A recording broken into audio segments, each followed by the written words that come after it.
tadi terkait dengan kolaborasi. Materi yang terakhir ke-7 ini itu terkait lingkungan belajar yang aman, nyaman, dan menggembirakan. Yang biasanya kita kalau setiap sore, setiap pagi, setiap siang, tidak hanya pagi, siang, sore nih, lihat momennya biasanya, tapi yang sering sore ketika kita pulang, anak-anak belum pulang, kita minta anak-anak untuk segera untuk pulang. Mungkin sudah menggembirakan, tapi ketika kalau berbicara terkait aman, nyaman, dan menggembirakan, itu ada rumusnya ternyata. Nah, tujuannya ini Bapak Ibu guru itu mampu mengoptimalkan peran seluruh ekosistem di dalam sekolah untuk menciptakan iklim sekolah yang aman, nyaman, dan menggembirakan. Jadi ini bisa dikatakan, kalau ada bisa terkait dengan keilmuan terkait ISO. Kalau di sini juga nanti menganalisisnya juga seperti juga ISO, ada risiko, ada isu-isu, kemudian bagaimana isu itu diterapkan dan disikapi, kemudian nanti perjalanannya bagaimana, itu dilihat. Nah, lanjut saja. Apakah lingkungan belajar kita sudah aman, nyaman, dan menggembirakan? Di sini Bapak Ibu itu ada 3. Monggo kalian kita sambil mengingat-ingat dan mengobservasi ya.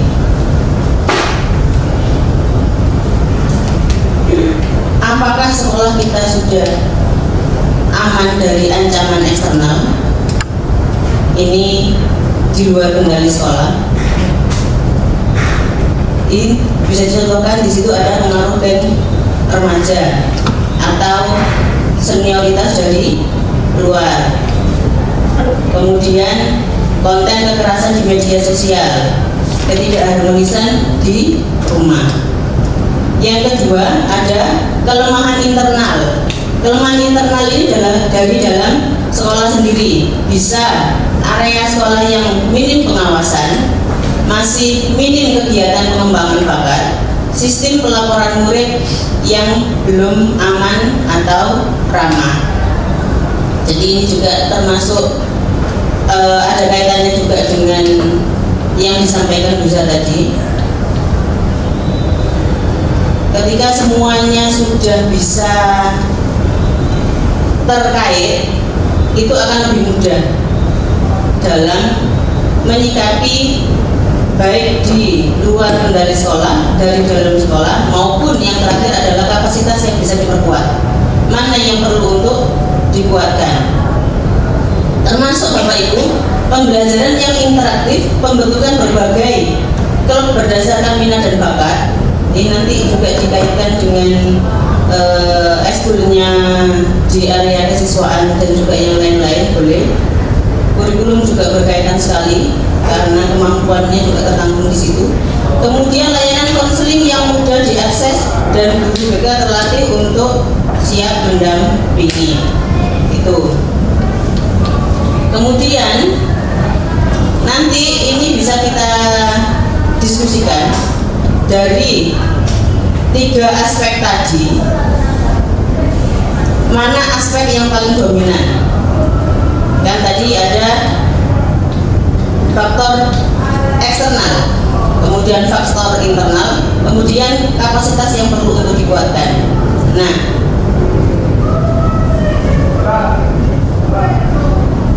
apa yang sudah dilakukan oleh sekolah itu nanti juga bisa kita lihat. Kemudian apa saja yang sudah dilakukan untuk menambah dan meningkatkan kapasitas.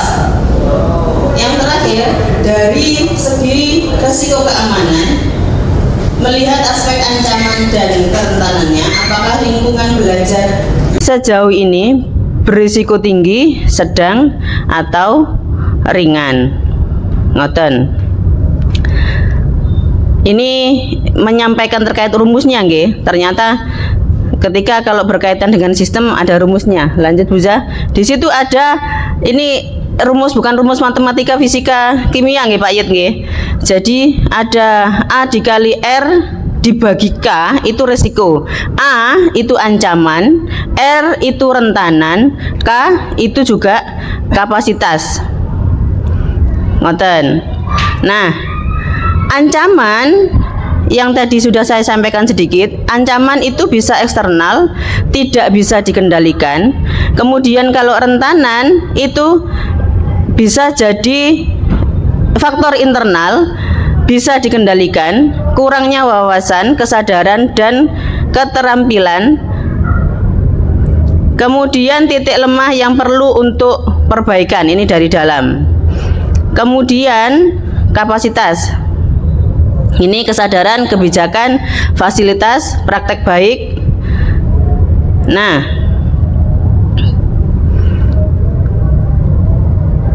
boleh dilanjutkan Buza? Di sini Bapak Ibu, sekolah yang aman, nyaman, dan mengembirakan itu membantu anak-anak dalam mendukung tumbuh kembang mereka. Tidak semudah niku nggih, tidak semudah hanya disampaikan nggih. Di sini juga nanti akan saya sampaikan terkait aman itu bagaimana. Next, Bu.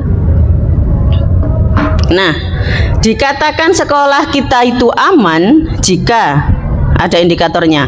Bebas dari kekerasan fisik, psikis, verbal, daring, seksual. Aman secara digital, aman dari bencana, lingkungan sehat dan bersih. Sejauh ini sudah banyak yang sudah dilakukan, termasuk penyikapan terkait bullying di sekolah. Sejauh ini nate nggih terkait bullying nggih. Terkait yang sering tidak masuk juga nate. Enggak apa-apa, seperti yang juga Buza sampaikan tadi, untuk penanganan perlu untuk di dokumentasi. Karena apa? Perjalanan anak-anak itu pasang surutnya juga ada yang lambat, ada yang cepat. Itu. Jadi di sini dilihat aman itu berarti ada yang terlihat dan tidak terlihat. Kalau bullying kelihatan, mungkin bekas pukulannya, kondisinya mungkin kelihatan. Tapi kalau yang cyber itu yang tidak kelihatan. Nah, sistem yang harus dibangun itu ada menyediakan kotak curhat aman, atau biasanya kalau kita ke anak-anak ketika dia sudah nyaman dengan mungkin Bapak Ibu guru di sini, Bapak Ibu wali kelas, segera untuk bercerita, atau bisa langsung di BK seperti yang sebelum-sebelumnya. Kemudian melakukan screening ringan perilaku agresif. Ini bisa melalui observasi panjenengan semuanya setiap harinya ketika bertemu. Melatih murid dan guru menjadi peer mediator atau sahabat anti bully. Yang terakhir, membuat SOP perlindungan murid bersama kepala sekolah. Nah, ketika aman itu memang aturannya harus tertulis, biar untuk jalurnya juga sesuai dengan jalur yang sudah kita sepakati. Ngoten nggih?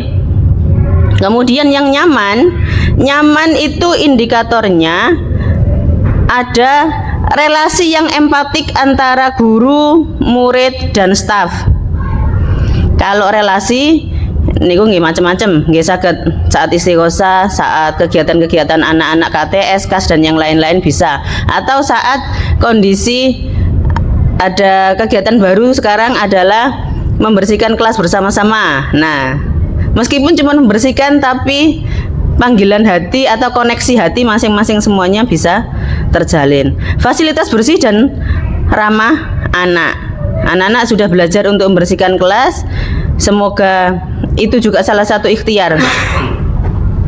Yang terakhir, lingkungan bersih, hijau, bebas dari polusi, sampah, dan bau tidak sedap. Nah, ini sudah ini nggih, mungkin nanti perlu tambahan-tambahan terkait saat dilakukannya kegiatan.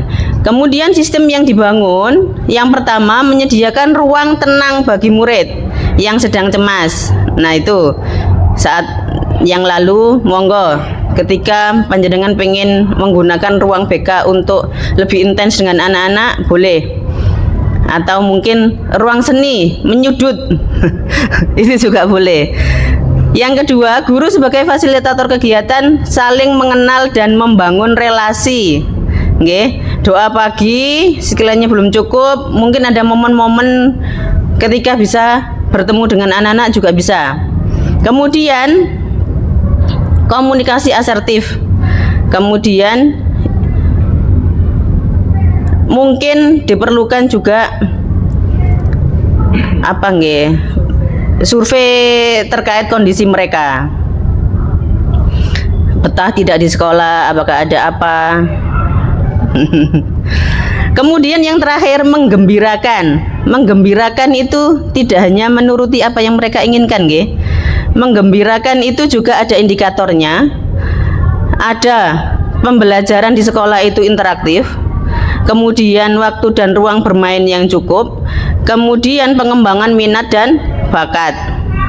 Ya, seperti anak yang suka sekali musik bisa masuk di ekskul band atau ikut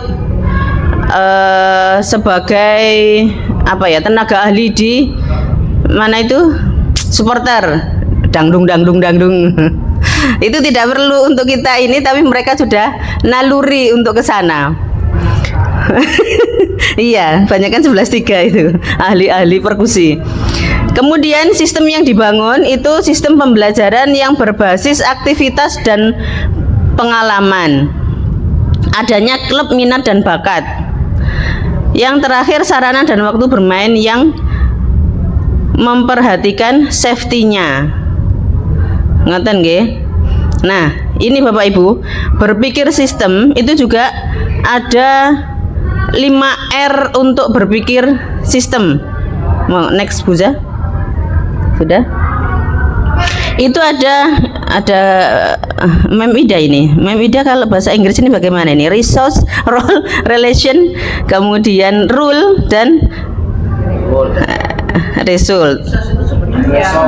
Iya, bukan resource, Pak.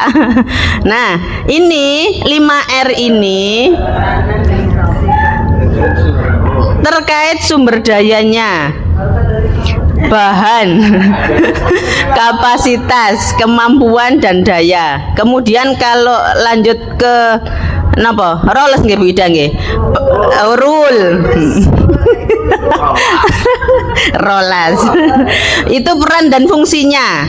Nanti ada lanjut ke relation, itu hubungan antar peran dan kerjasama, koordinasi dan komunikasi. Nah, tadi sudah terkait kolaborasi. Di sistem juga tetap ada hubungan antar peran kerjasama, koordinasi dan komunikasi. Mungkin itu nggih, niku nggih yang paling penting untuk menjalankan sistem nggih.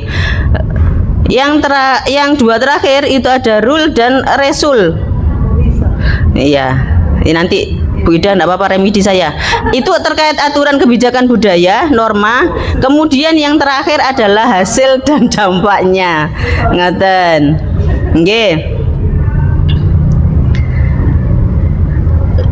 Itu Bapak Ibu, setelah ada rumus 5R itu, di sini kita ada napa nggih terkait kalau bullying, nggih bullying gitu nggih.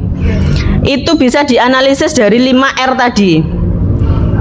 Kenapa bullying itu masih ada misalkan. Terus kemudian apa yang sudah dilakukan, kemudian sistem di sekolah juga bagaimana membantu, dan selanjutnya niki mangke di Google Form yang insya Allah saya share, monggo nanti bisa diisi sejauh ini bullying di sekolah itu bagaimana, yang pernah kita lakukan apa, dukungan dari sekolah itu juga bagaimana sesuai dengan 5R yang sudah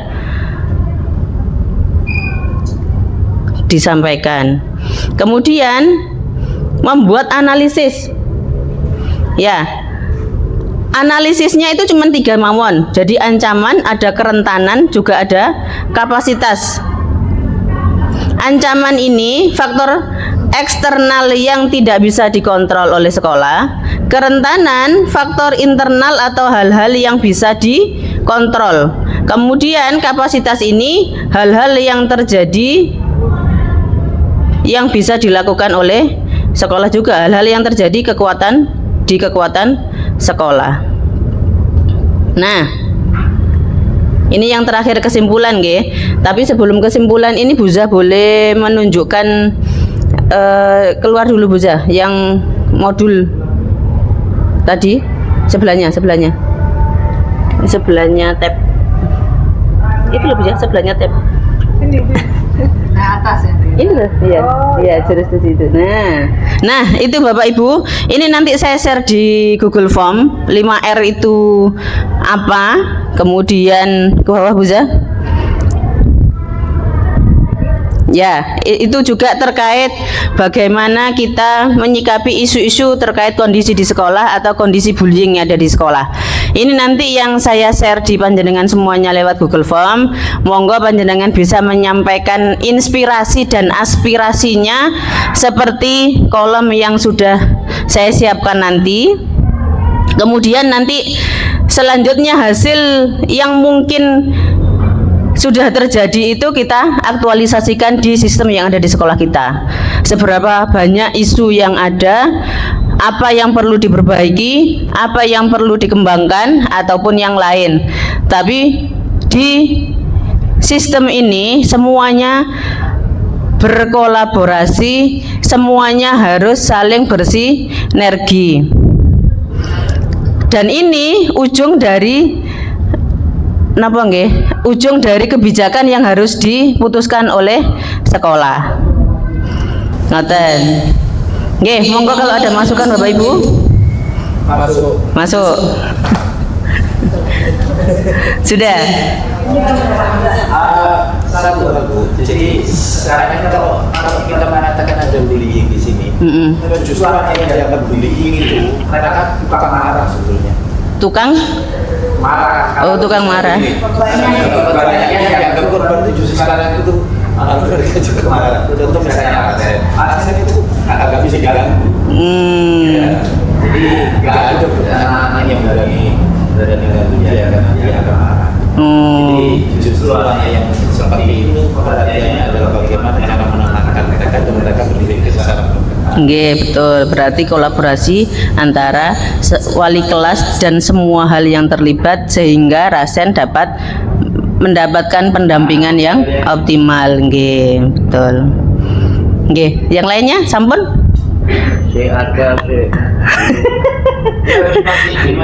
Iya. Iya, boleh buku penghubungnya dijalankan.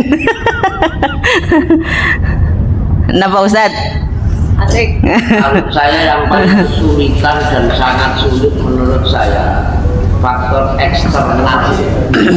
Oh, faktor eksternal. Nyaman itu ternyata yang berada di urusan eksternal.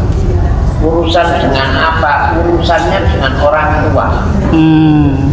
Nah, urusan orang tua ini juga dibagi-bagi lagi. Kalau mau kita catat, satu anak yang pulang ke rumah, itu kadang-kadang orang tuanya juga tidak mau tahu dengan anaknya. Kita hubungi juga diangkat, di WA juga dibalas.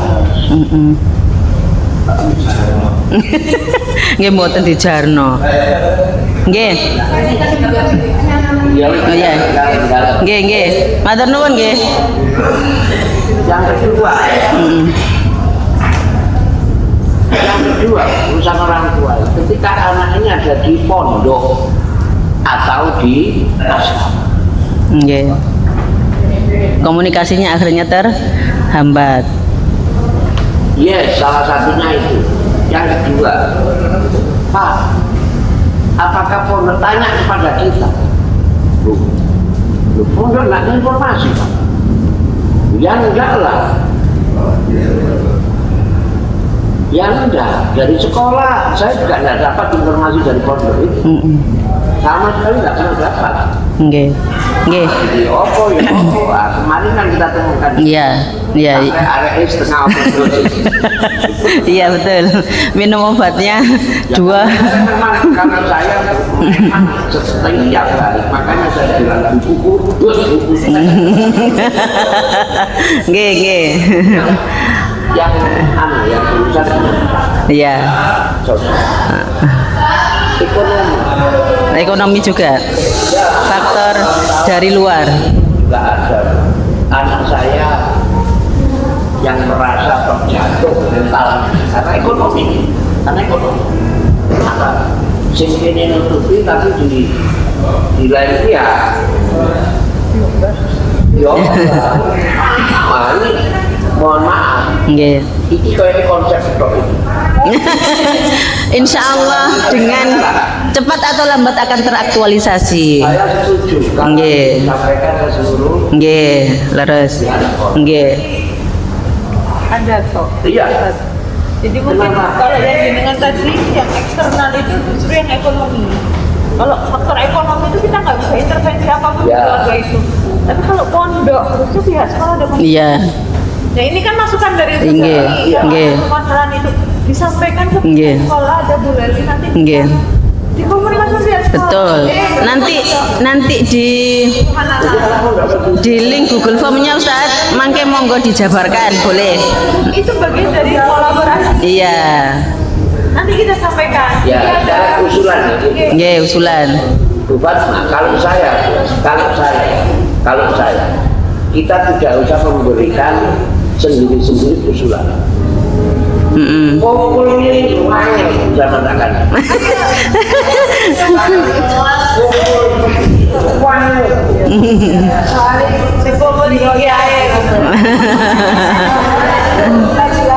Iya. Lagunya itu boleh dinyalakan bisa. Itu gak usah dicek, kita isi bareng. Ini ya apa? Saya coba 10-1 ya apa? 10-2, 11-1 diisi bareng. Nggih. Nanti kita kalau semua guru kita berikan jurusnya untuk mendampingi anak. Langsung aja diketik. Pak Iqbal minta ada sesi diskusi. Nah itu nanti boleh. Gak usah dicek. Gak usah dicek. Iya ada waktunya. Yang di share itu nanti ini laporan tugas negara. Saya pikir ini urgent ini. Nggih, betul. Nah, itu selesai. Maka itu lebih baik diisi aja. Yang itu ya apa sih? Ini. Semua orang tahu dan hadir. Nanti solusinya bagaimana? Saya pun juga butuh kan. Nggih. Oh ini karena selalu ini yang saya takutkan anak-anak itu tersinggung dengan kalimat yang kita sampaikan. Kenapa? Mungkin saya bahasa untuk kasar dengan kamu. Tapi alhamdulillah sementara ini juga banyak yang tersinggung. Ya, ini yang saya juga takut sampai dengan wali murid banyak yang tersinggung. Tahun yang lalu juga tersinggung dengan saya. Padahal saya hanya menyampaikan tidak ada di sekolah. Bahasanya ya ini gara-gara ini paling kenapa sertifikasi saya tidak dikeluarkan karena saya tidak bisa bayar. Yang ketiga kadang ada wali murid itu yang Down syndrome pono. Ketersinggungan itu karena dia nggak tahu. Iya.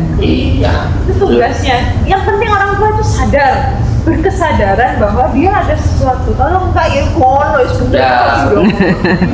Iya. Makanya ini betul, bisa denial dan yang lain-lain. Makanya semua harus kumpul, nggak bisa ketika hanya 1, 2, 3 bisa wah dosen itu. Betul. Nggak mungkin saya sharing sama Bupati sama dosa. Ya kan bendino absen bu kuis loh. Kadang diiling ngabsen aja loh. absen itu kan mestinya jam pertama masuk dengan jam kan gitu loh. Sarang heo. Cuma nggak perlu nanti di WA kan jawab, kayak ngabarin. Iya betul. Absen.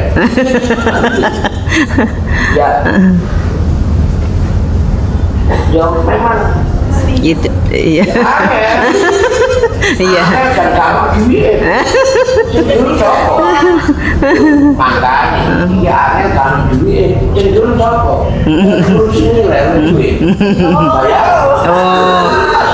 Ada tiket pahala. Loh, makanya cenderung lu cokok. Iya. Iya. Nggih, insyaallah mangke dilanjutkan di sesi selanjutnya ditampung Bu Leli. Agendanya Bu Leli juga banyak itu yang belum masih kosong. Saya punya Bu. Kalau jenengan minta saya harus apa saja apa kendala saya punya tulisan ini. Orang tua ada, ekonomi ada, bullying. Anak saya itu dibully oleh ngamen. Bahkan kemarin Iya. apa saya dosanya saya nggak bisa. Nggih. Kolaborasi. Loh, iya, kolaborasi. Nggak bisa. Saya harus dengan mereka. Saya harus dengan. Ya harus. Tapi semuanya ya.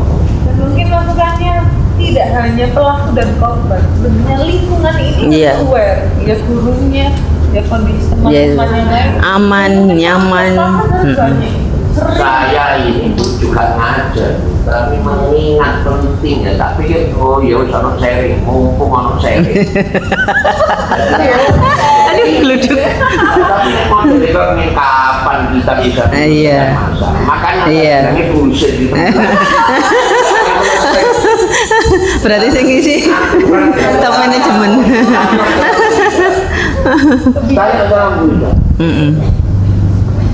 Saya kasih aturan berapa poin. Kalau mereka tidak mendukung, Iya.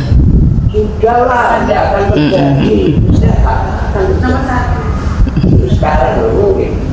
Nggih. Makanya saya takut kalau saya ngomong sama wali murid. Saya ini rodo kasar. Dan rata-rata wali murid itu kenal saya. Rata-rata kenal. Sekarang pun saya sering. Wali murid yang pernah jadi murid. Ya. Contoh nih, Fatimah, Inaka.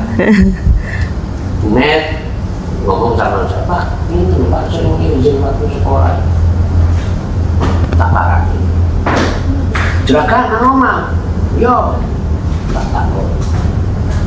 Ya memang ada sesuatu yang gandoli, jagat ada. Dan ayahnya sampai hari ini juga berusaha. Makanya saya ketika didikan dengan komitmen terima kasih. Saya artinya ada sesuatu yang saya sampaikan. Itu untuk sekolah. Nah, Bapak pun juga melakukan sesuatu yang ingin anaknya ini jadi baik. Tak buka ini, black box tak buka ini. Adanya kan menikah lagi, karena itu menikah. Tapi berjauhan dengan ibunya. Anaknya ini tidak bisa menerima. Ya berdarahnya, berdarahnya ini bisa menerima itu. Akhirnya itu jadi orang. Dan waktunya kan juga menunggu waktu itu. Sekolah tidak mau tahu. Contoh bumen, tidak mau tahu. Ya cuma tugasnya. Tapi ini mesti jadi. Oh iya, ternyata hari ini saya kan punya kesimpulan dan baru kemarin kan saya ke sana mau sampaikan ke sini. Itu tak sampaikan Bu, mesti tercatat itu, harus tercatat kan. Ternyata ketika ada sesuatu yang berkaitan dengan dirinya, ibunya yang ditanggung dengan jadi kemarin saja sudah janjian waktu itu sidang. Janjiannya jam 9. Adik gak gelem mulai. Alasannya tadi itu sampai zuhur. Ibunya nunggu uang aku. Di parkiran. Iya, adik kepingin nganu, kepingin main sidang.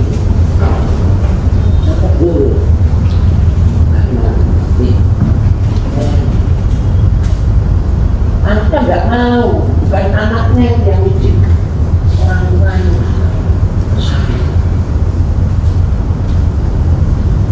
Nek ini terus mari faktor internal atau eksternal. Kita kan tidak bisa ikut campur urusan.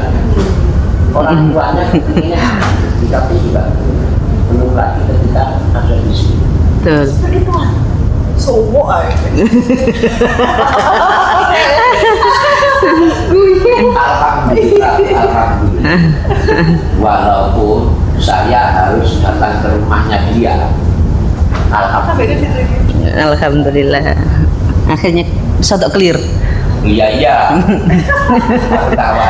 Ikan keriting dia ada bensin.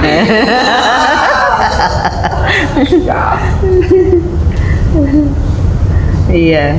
Kamu harus ngerti. Ini orang ngomong aku dekati keriting. Nggih. Kayak model ini. Nggih. Apa saya buka satu ini. Nggih, satu mawon, nggih. Sebenarnya banyak. Nggih. Manfaat nggak banyak, tapi ribet kok. Nggih. Saya pun harus menyelesaikannya. Saya sebagian memang tidak akan saya ceritakan ke terus apa. Ini Bu, makanya harus bareng kita bareng. Sesuai dengan sistem di sekolah. Kita mengambilnya kan dari besar aja. Ini. Tapi ya menurut saya lagi-lagi kita kan juga berusaha kewajiban. Supaya kumpulnya terus kemarin anaknya loh udah kayak adik kumpul ini mantu ya ada. Iyalah ya kan kalau ini kami mudah-mudahan Iya. kita sepakati. Betul. Nggih. Matur nuwun sangat. Sudah itu aja. Nggih. Matur nuwun sangat.